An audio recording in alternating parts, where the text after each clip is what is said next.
तो आप लोगों के लिए नई सीरीज़ लेके आई हूँ जिसमें हम प्रैक्टिस करेंगे नीट PYQs के बारे में। और वो भी PYQs रहेंगे पर्टिकुलर टॉपिक से रिलेटेड, यानी कि आपको हर जगह पर जाके आइडेंटिफाई करने की ज़रूरत नहीं है कि कौन से टॉपिक से आया है, क्या है। हर एक चीज़ टॉपिक बाय टॉपिक आपको इस सीरीज़ में देखने को मिलेगी। तो चलो स्टार्ट करते हैं। फर्स्ट क्वेश्चन, अब आप क्वेश्चन देख सकते हो और क्वेश्चन पढ़ सकते हो अच्छे से। तो फर्स्ट क्वेश्चन है, which structure help in cell wall formation and DNA replication in bacteria. इस पे फोकस करना है आपको, cell wall formation and DNA replication पे। अब कौन सी ऑर्गेनेली है या फिर कौन से ऑर्गेनेली का एक पार्ट है जो हेल्प कर रहा है DNA रेप्लिकेशन के लिए या फिर सेल वॉल फॉर्मेशन के लिए। तो चलिए देखते हैं, 4 ऑप्शन है, cristae, mesosome, Golgi body and lysosome. पहले ये देखते हैं कि ऑप्शन क्या कहते हैं। फर्स्ट ऑप्शन है दैट इज़ क्रिस्टे। क्रिस्टे मतलब होता है एक लेयर की जो इनफोल्डिंग्स प्रेजेंट होती है, जो कि सरफेस एरिया को इंक्रीज करती है, that is known as cristae. Next है मीजोजोम। मीजोजोम जो है, ये मीजोजोम सेल मेम्ब्रेन के अंदर की ऐसी फोल्डिंग्स होती है, इस स्ट्रक्चर जैसी फोल्डिंग्स, ठीक है। नेक्स्ट गोल्गी बॉडी जो है, ये गोल्गी बॉडी स्ट्रक्चर शो होता है सैक लाइक स्ट्रक्चर जो फंक्शन परफॉर्म करता है सॉर्टिंग पैकेजिंग का। एंड लाइसोसोम जो सेल में प्रेजेंट होते हैं छोटे वेसिकल्स के फॉर्म में, और ये फंक्शन परफॉर्म करते हैं कि एक काइंड ऑफ डाइजेस्टिव बैग या फिर ऐसा एक स्ट्रक्चर जो किसी एक अनइवन पार्ट को या फिर अनवांटेड पार्ट को जाके डाइजेस्ट कर ले। अब हम इसके आंसर पे फोकस करते हैं। तो आपको क्या लगता है, DNA रेप्लिकेशन में क्रिस्टे हेल्प करता होगा, सेल वॉल फॉर्मेशन में क्रिस्टे हेल्प करता होगा? बिल्कुल भी नहीं। तो क्रिस्टे इसका आंसर नहीं है। क्या आपको लगता है कि गोल्गी बॉडी इसका आंसर हो सकता है? गोल्गी बॉडी इसका आंसर क्यों नहीं हो सकता? क्योंकि गोल्गी बॉडी किस में फंक्शन परफॉर्म कर रहा है? ये फंक्शन परफॉर्म कर रहा है सॉर्टिंग में प्लस पैकेजिंग में, सॉर्टिंग प्लस पैकेजिंग। और ये क्या फंक्शन परफॉर्म कर रहा है? ये सरफेस एरिया इंक्रीज कर रहा है for better absorption. Surface area क्या कर रहा है? ये इंक्रीज कर रहा है। नेक्स्ट जो लाइसोसोम है, ये लाइसोसोम क्या कर रहा है? अनवांटेड मटेरियल को डाइजेस्ट करना। अनवांटेड मटेरियल को क्या कर रहा है? ये डाइजेस्ट कर रहा है, ठीक है, अनवांटेड मटेरियल को। अब बचा क्या है? लाइसोसोम। तो इसका आंसर क्या होता है? लाइसोसोम जो ऐसी फोल्डिंग्स होती है जस्ट इसके बाद जो मेम्ब्रेन होती है, दैट इज़ कौन सी मेम्ब्रेन होती है? Cell wall.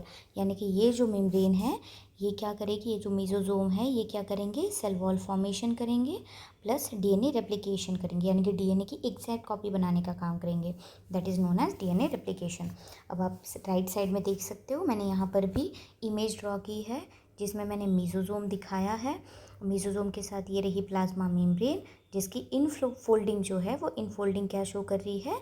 मेसोजोम शो कर रही है। ये मेसोजोम एक्चुअल में दिखने में ऐसे दिखता है, ठीक है। यहाँ पर नीचे आपको लिखा भी है, help in cell wall formation, DNA replication and there is one more, that is respiration. Okay, तो सेकंड क्वेश्चन पे चलते हैं हम। Second question is mesosomes are.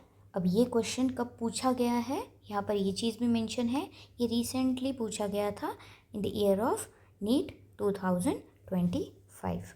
Okay, next question है मेसोजोम आर। अब मेसोजोम के बारे में आपको बताना है कि मेसोजोम क्या होते हैं। अभी हमने देखा, अभी मैंने बताया था मेसोजोम क्या है? इनवर्ट फोल्डिंग्स है जो क्या फंक्शन परफॉर्म कर रही है?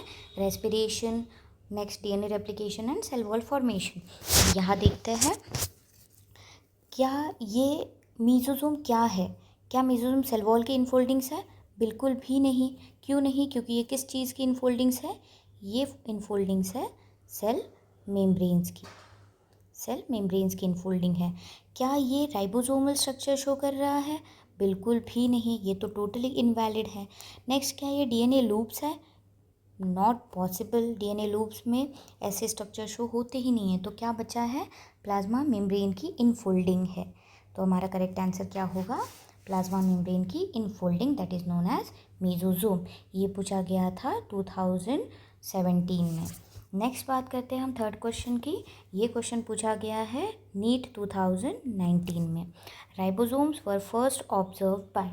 अब आपको एक चार्ट में डेफिनेटली ऐसा लेके आऊँगी जिसमें सारे ऑर्गेनेलीज एंड सारे साइंटिस्ट के बारे में लिखा होगा, कौन से ईयर में उन्होंने किस चीज़ की डिस्कवरी की थी। ठीक है, अभी देखते हैं हम ribosome were first observe by. अब आपको ये पता होगा कि वाटसन एंड क्रिक जो है, ये वाटसन एंड क्रिक किस चीज़ से रिलेटेड थे, ये रिलेटेड थे डीएनए मॉडल से रिलेटेड। ठीक है, डीएनए का स्ट्रक्चर किसने शो किया था, डबल हेलिकल स्ट्रक्चर किसने बताया था, तो वो बताया था वाटसन एंड क्रिक ने। नेक्स्ट बात करते हैं हम स्केलेटन। हमने सेल थ्योरी पढ़ी थी जिसमें शॉन एंड स्केलेटन दो साइंटिस्ट थे, जिसमें मैंने आपको ट्रिक भी बताई थी। चलो, अगर आपको याद ना हो तो मैं एक ट्रिक बता देती हूँ आपको कि इसमें दो साइंटिस्ट थे सेल थ्योरी में, एक का नाम था शॉन और एक का नाम था स्केलेटन। ठीक है, अब दोनों के स्पेलिंग में आप अगर नोटिस करोगे तो किसके स्पेलिंग में ए आता है, या आप देख सकते हो शॉन के स्पेलिंग में ए आता है, यानी कि इन्होंने किससे रिलेटेड थ्योरी प्रपोज की थी, एनिमल सेल से रिलेटेड। और जो बच्चे स्केलेटन, उन्होंने प्लांट सेल से रिलेटेड थ्योरी प्रपोज की थी, प्लांट सेल से रिलेटेड। नेक्स्ट अब क्या बचा है हमारे पास, सिर्फ पैलेडी। तो ये पैलेडी जो है, पैलेडी साइंटिस्ट ने किस चीज़ की डिस्कवरी की थी, राइबोसोम्स की। अब राइबोसोम्स का स्ट्रक्चर आप देख सकते हो, यहाँ पर ये स्ट्रक्चर ड्रॉ किया है, और ये जो स्ट्रक्चर आपको दिख रहा है इसमें आपको लार्जर यूनिट दिखेगा, स्मॉलर सब यूनिट दिखेगा, और उसको बाइंड करने के लिए वहाँ पर mRNA रहेगा। Now what does it mean mRNA? M means messenger RNA, ribonucleic acid, messenger ribonucleic acid, जो दो लार्जर एंड स्मॉलर सब यूनिट को बाइंड करके रख रहा है। नेक्स्ट देखते हैं हम प्रोकैरियोटिक राइबोसोम का एक क्वेश्चन, जो कि नीट 2025 में पूछा गया है, ये भी रिसेंट में ही पूछा गया था। और ये क्वेश्चन क्या कहलाता है, प्रोकैरियोटिक राइबोसोम मतलब जैसे दो सेल्स हैं। ठीक है, एक होती है प्रोकैरियोटिक सेल और एक होती है यूकैरियोटिक सेल। यहाँ लिख देती हूँ मैं, एक है प्रोकैरियोटिक सेल और एक है यूकैरियोटिक सेल। तो प्रोकैरियोटिक सेल में कौन से राइबोसोम्स प्रेजेंट होते हैं एंड यूकैरियोटिक सेल में कौन से राइबोसोम्स प्रेजेंट होते हैं। अब राइबोसोम की डायग्राम आप ये ध्यान में रखिएगा कि ये जो डायग्राम आपको दिख रही है, ये डायग्राम। ठीक है, अब यहाँ पर फोकस करिए कि प्रोकैरियोट को अगर याद रखना है आपको, प्रो एंड यू, तो बहुत ही सिंपल ट्रिक है। आप ऐसे याद रखिए कि स्टार्टिंग फ्रॉम 30, नीचे लिखिए 40, उसके बाद 50, देन 60, देन 70 एंड देन 80। अब इन दोनों को अगर आप प्लस करेंगे तो आंसर क्या आएगा, 70 एंड 80। अब आपको इस वे से आप बहुत ईजीएस्ट वे में याद रख सकते हैं प्रो एंड यू। प्रोकैरियोटिक का अगर मैंने ये पूछा, अब ये वैल्यू क्या है, आपको मे भी कन्फ्यूजन हो सकता है। अगर बहुत सारे बच्चों को पता है कि वैल्यूज़ क्या होती है तो बहुत अच्छी बात है, बट मैं अज्यूम करके चलती हूँ कि आपको नहीं आता है या फिर किसी कोई भूल चुका है। तो प्रोकैरियोट एंड यूकैरियोटिक सेल में ऐसे ही राइबोसोम्स प्रेजेंट होते हैं, और उन राइबोसोम्स में लार्जर एंड स्मॉलर सब यूनिट होता ही है। तो ये जो 30 वैल्यू दिख रही है, अगर मैंने ये अज्यूम किया कि ये प्रोकैरियोटिक सेल का राइबोसोम है, तो उसकी जो 30 वैल्यू है ना, ये 30 मतलब छोटे सब यूनिट की वैल्यू है, 50 मतलब लार्जर सब यूनिट की वैल्यू है। जब दोनों मिक्स हो जाएंगे तो कौन सी वैल्यू बनेगी, 70s वैल्यू बनेगी। नेक्स्ट बात करते हैं हम यूकैरियोटिक की। तो यूकैरियोटिक का स्मॉलर सब यूनिट की वैल्यू क्या है, 40s, लार्जर सब यूनिट की वैल्यू क्या है, 60s, एंड टोटल वैल्यू क्या है, 80s। अब इसमें पूछा क्या गया है, प्रोकैरियोटिक राइबोसोम, प्रोकैरियोटिक राइबोसोम की वैल्यू क्या होगी, 70s वैल्यू होगी। आई होप सो कि आपको ये चीज़ क्लियर हो चुकी है, यहाँ पर भी लिखा है, आप नोटिस कर सकते हो। नेक्स्ट हम बात करते हैं पार्ट सेकंड की। ठीक है, तो पार्ट सेकंड का फर्स्ट क्वेश्चन जो है ये AIPMT में ऑलरेडी पूछा गया 2015 में। ना what is AIPMT, all India pre medical test. ठीक है, तो उसका फर्स्ट क्वेश्चन है the smallest known living cell are. अब known living cell are, smallest कौन सी लिविंग सेल्स है जो प्रेजेंट होती है। अब आपको इसका थोड़ा सा और एक्स्ट्रा चीज़ मैं बताने जा रही हूँ कि आपको स्मॉलेस्ट, लार्जेस्ट, बिगेस्ट सारी चीज़ें पता होनी चाहिए। तो अगर इसमें वर्ल्ड के बारे में अगर पूछा गया हो, पूरे के पूरे वर्ल्ड में, तो पूरे वर्ल्ड में मैं 3 कैटेगरी बताती हूँ। जैसे एक कैटेगरी है लार्जेस्ट की, एक कैटेगरी है लॉन्गेस्ट की, ठीक है, इसमें बिगेस्ट भी लिख देती हूँ। चलो, बिगेस्ट, ये longest, and there is one more that is smallest. अब तीनों कैटेगरी मैंने लिख दी है। क्या कोई मुझे बता सकता है कमेंट करके कि ये तीनों कैटेगरी में आंसर्स क्या आएंगे? फर्स्ट, जो लार्जेस्ट है, लार्जेस्ट मतलब आपके विजिबल हो सकता है नेक्ड आई से, जो खुली आंखों से आप उस सेल को देख सकते हो। किस सेल को हम देख सकते हैं? हम देख सकते हैं ऑस्ट्रिच एग को। ठीक है, ऑस्ट्रिच एग भी क्या है ये ऑस्ट्रिच एग? ये भी एक सेल ही है। लॉन्गेस्ट तो आपको पता ही है, जो ह्यूमन बॉडी में प्रेजेंट होता है, जिसको हम नर्व सेल या फिर न्यूरॉन कहते हैं। स्मॉलेस्ट जो है, अब ये स्मॉलेस्ट पूछा गया है यहाँ पर भी। और स्मॉलेस्ट क्या होगा? स्मॉलेस्ट है माइकोप्लाज्म, जिसको हम याद रखते हैं PPLO, प्लूरोनिमोनो लाइक ऑर्गेनिज्म। ठीक है, अब यहाँ पर आप देख सकते हैं जो माइकोप्लाज्म है उसके पास कौन सी चीज़ नहीं होती। यहाँ पर एक्स्ट्रा इन्फॉर्मेशन भी दी गई है, किस चीज़ को वो लैक करता है, उसके पास सेल वॉल प्रेजेंट नहीं होती है। And this is smallest known living cell, that is mycoplasm. Next बात करते हैं, the bacterial cell wall is mainly composed of. अब जो बैक्टीरियल सेल वॉल है, यानी कि इसमें प्रोकैरियोटिक सेल की बात की जा रही है, बैक्टीरियल सेल वॉल है, ये बैक्टीरियल सेल वॉल किस चीज़ से बना है? चलो अब देखते हैं। एक यहाँ पर ऑप्शन है काइटिन, एक है सेलुलोज, पेप्टिडोग्लाइकेन एंड पेक्टिन। अब 4 ऑप्शन है, तो चारों के बारे में आपको कुछ ना कुछ तो पता होना चाहिए। तो ये जो फर्स्ट ऑप्शन है, जिसको हम काइटिन बोलते हैं, ये काइटिन कहाँ पाया जाता है? कौन सी सेल के पास पाया जाता है? ये पाया जाता है फंगी में। जो फंगाई होती है, वो फंगाई की सेल वॉल जो है, ये सेल वॉल काइटिन से बनी होती है। नेक्स्ट बात करते हैं सेलुलोज की। तो सेलुलोज सेलुलोज जो है, ये सेलुलोज कौन से कैटेगरी में, कौन से स्ट्रक्चर में पाया जाता है? तो सेलुलोज जो है, ये सेलुलोज प्लांट सेल जो है, ये प्लांट सेल की सेल वॉल किस चीज़ से बनी होती है? वो बनी होती है सेलुलोज से। और ये जो पेक्टिन है, ये पेक्टिन भी प्लांट सेल में पाया जाता है, बट एग्जैक्टली अगर मैं बात करूँ तो ये पाया जाता है टेरेस्ट्रियल प्लांट्स में। ठीक है, ये पाया जाता है टेरेस्ट्रियल प्लांट्स में। अब क्या बचा है? पेप्टिडोग्लाइकेन। अब ये जो पेप्टिडोग्लाइकेन है, यही आपके बैक्टीरियल सेल वॉल को कंपोज कर रही है, that is known as peptidoglycan. अब यहाँ आप देख सकते हैं कि पेप्टिडोग्लाइकेन कैसी दिखती है। ये रही आपकी बैक्टीरियल सेल वॉल। और ये क्या है? ये जो स्ट्रक्चर है, आगे आपको डेफिनेटली इसका डिटेल स्ट्रक्चर में पढ़ाऊँगी। ये जो है, ये आपकी कौन सी लेयर है, ये आप मुझे कमेंट करके बताइएगा। नेक्स्ट बात करते हैं हम कि नेक्स्ट क्वेश्चन जो अगेन AIPMT में पूछा गया है इन द ईयर ऑफ 2014। अब फर्स्ट क्वेश्चन है, पिली आर मेनली इन्वॉल्व इन। अब पिली कौन से, पहले तो पिली क्या होती है आपको ये जानने की ज़रूरत है। पिली या पिलस बोला जाता है, ठीक है। अब इन्वॉल्व किस में होगी?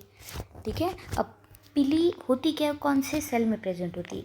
ये प्रेजेंट होती है प्रोकैरियोटिक, या फिर ऐसे बोल सकते हैं आप बैक्टीरियल सेल में, not exactly prokaryote but on bacterial cell.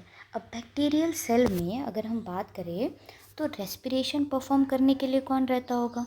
Respiration किसके थ्रू परफॉर्म होता होगा? अभी मैंने एक क्वेश्चन दिया था जिसमें मैंने ये बताया था कि एक मीजोजोम स्ट्रक्चर है ना, हमने देखिए, अब यही हमने देखा था कि ये देखिए, मैंने मेंशन भी किया था कि ये आपको याद रखना है, कौन फंक्शन परफॉर्म कर रहा है? मीजोजोम। तो हम देखते हैं कि ये जो पिली है, ये पिली में रेस्पिरेशन कौन परफॉर्म कर रहा है? ये परफॉर्म कर रहा है मीजोजोम। नेक्स्ट, अब फोटोसिंथेसिस कौन परफॉर्म कर रहा होगा? फोटोसिंथेसिस जो परफॉर्म करता है, वो परफॉर्म करता है क्रोमैटोफोर्स। अब क्रोमैटोफोर्स क्या होते हैं, ये आगे आने वाले क्वेश्चंस में ज़रूर आएगा। ठीक है, नेक्स्ट बात करते हैं हम एक्सक्रीशन। अब आपको इतना पता होगा कि सेल टू सेल इंटरेक्शन होता है, सेल टू सेल कम्युनिकेशन होता है, हर एक सेल एनवलप की अलग टेंडेंसी होती है। तो जब मैं बैक्टीरियल सेल की बात कर रही हूँ तो उसमें जो एक्सक्रीशन परफॉर्म कर रहा है, वो एक्सक्रीशन कौन परफॉर्म करेगी? एक्सक्रीशन परफॉर्म करेगी सेल मेम्ब्रेन। अब क्या बचा है? कॉन्जुगेशन। ठीक है, कॉन्जुगेशन यानी कि पिलाई जो है ये इन्वॉल्व कहाँ होती है?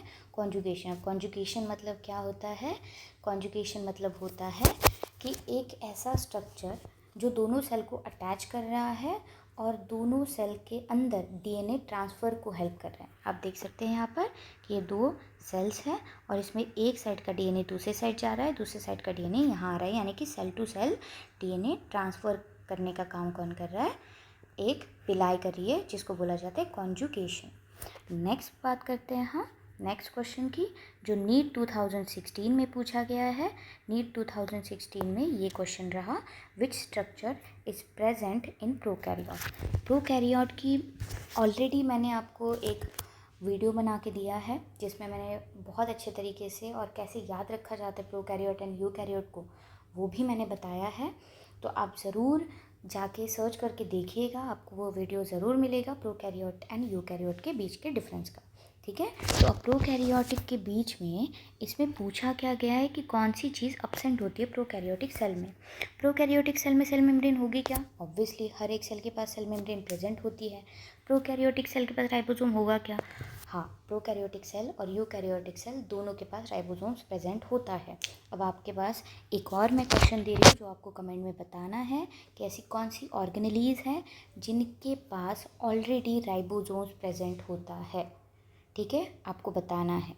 नेक्स्ट बात करते हैं हम डीएनए की। विदाउट डीएनए कोई सेल अपना रेप्लिकेशन बना सकता है क्या? पॉसिबल नहीं है, तो डीएनए भी प्रेजेंट होगा।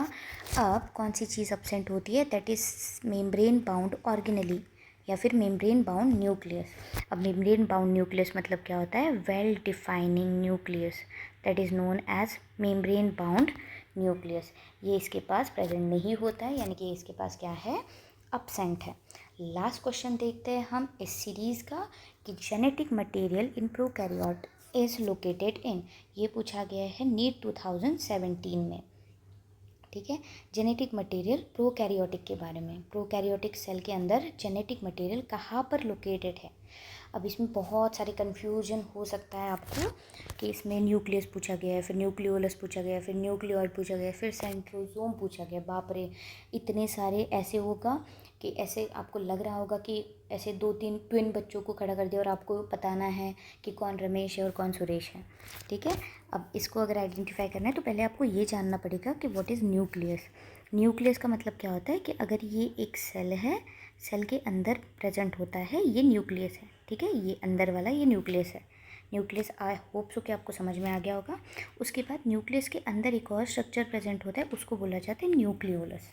न्यूक्लियोइड क्या होता है? अब न्यूक्लियोइड मतलब होता है, ये मैंने बात की है यूकैरियोटिक सेल की, पर अगर मैं प्रोकैरियोटिक सेल की बात करूँ, प्रोकैरियोट ये रही सेल, और प्रोकैरियोटिक सेल में जिस स्ट्रक्चर में जेनेटिक मटेरियल प्रेजेंट होता है, यानी कि ये स्ट्रक्चर मेम्ब्रेन बाउंड नहीं होता है, वेल डिफाइन नहीं होता है, उसको बोला जाता है न्यूक्लियोइड।